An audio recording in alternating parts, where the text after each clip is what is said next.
omukulu gwe bayita Paulo Kafeero n'omukwano we gwe bayitanga nfanfeewe gwe bayita Lucky Dube. Abamutegeera omukulu gwe bayita Lucky Dube, omusajja oyo Lucky Dube yazaalibwa nga 3 mwezi ogw'omunaana mu 1964 yatufaako nga 18 Okitoba 27 abasajja bamukuba amasasi era nga weyafiira alina alubamu 22 nga ziri mu lulimi Oluzulu, Olungereza n'olulimi lwe bayita Olu-Africana. Era nga myaka gye yasobola okuba ate nga amala mu ndongo South Africa yasobola okuba ate nga akola ebyafaayo bingi nnyo.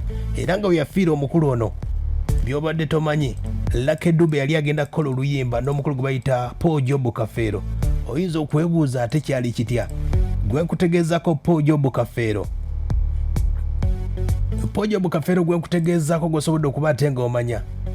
Omwaka 1970 ye wazaalibwa nga 17 Mei 2007 ne bwafa baafa mu mwaka gwe gumu, emyezi gye gyawukana mpola mpola.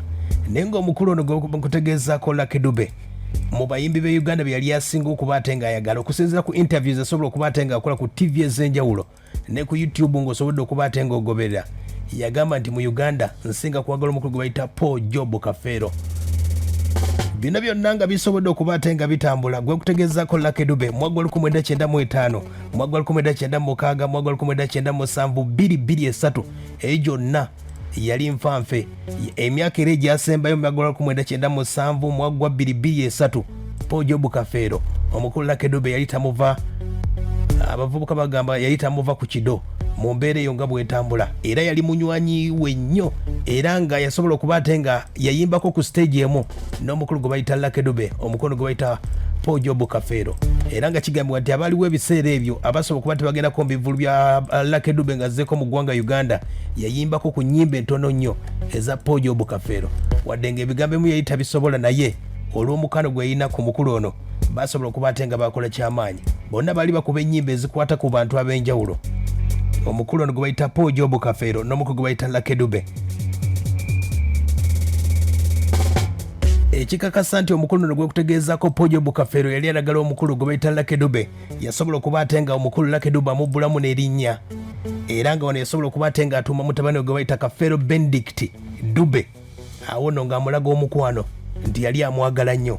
Paulo Kafeero gwe nkutegeezaako oyo era nkutegeezezza nti ennyimba baali balina oluyimba lwe bagenda okuba ate nga bafulumya, Golden Boy of Africa ne Lucky Dube, ne tekyasoboka olw'embeera nti Katonda yasobola okuba ate nga enteekateeka ze bo baali tebazimanyaako mu mbeera eyo. Paulo Kafeero no gwe nkutegeezaako yeegombanga nnyo abantu ab'enjawulo, era bw'oba olabye ku baana be omwana mulezi gwe bayita Swazi oba mutabani gwe bayita Kafeero Swazi yamujja mu linnya abanyumirwa firimu omukulu gwe bayita Arnold Schwarzenegger, yamwegombanga nnyo oyo omukulu gwe bayita Arnold Schwarzenegger. Abajjukira omwaka wa 2003 bbaka 2011 ndowooza yali gavana wa California owa 38 omukulu oyo gwe bayita Arnold Schwarzenegger. Paulo Kafeero yamubbulamu erinnya n'amutuuma Kafeero Swazi mutabani we. Si gwe yasobola okuba ate nga akoma Paulo Kafeero, era yeegombanga nnyo n'omukyala gwe bayita Tina Turner. Bw'oba onyumirwa music gwe bayita rock and roll, oyo gwe bayita omukyala gwe bayita Tina Turner akadde kanatebera myaka egy'obukulu nga 81 gwe bayita Queen of Rock and Roll. Era nga bagamba nti mu kyasa ky'abiri kino y'omu ku bakyala basinga okuba ate nga baweebwamu ekitiibwa mu ndongo yaabwe. Akadde kano omukyala gwe bayita Tina Turner tawanyizibwa ekirwadde kye bayita ekya kansa, era nga alina ne pressure mungi nnyo obudde buno. Era myaka egyo egiyise omukyala ono yali agenda kwetta olw'embeera, waliwo abazungu kye bayita assisted suicide. Omukyala ono yali afunye obuzibu ng'ensigo yasobola okuba ate ng'efuna obuzibu olw'embeera nti obulumi bwali bungi nnyo, ng'anoonyeza ensigo ebuze.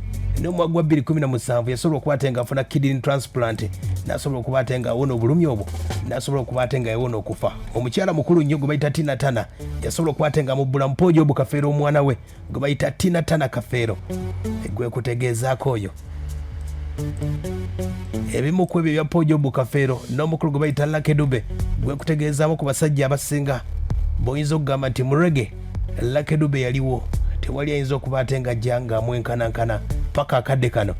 Ne Paulo Kafeero naye okuva 1988 paka 2007 ne Lucky Dube 2007 endongo ye yagitandika 1981 paka 27 be bamu ku basajja abo basobola okuba tebakola ebyenjawulo mu ndongo y'eggwanga Uganda ne South Africa.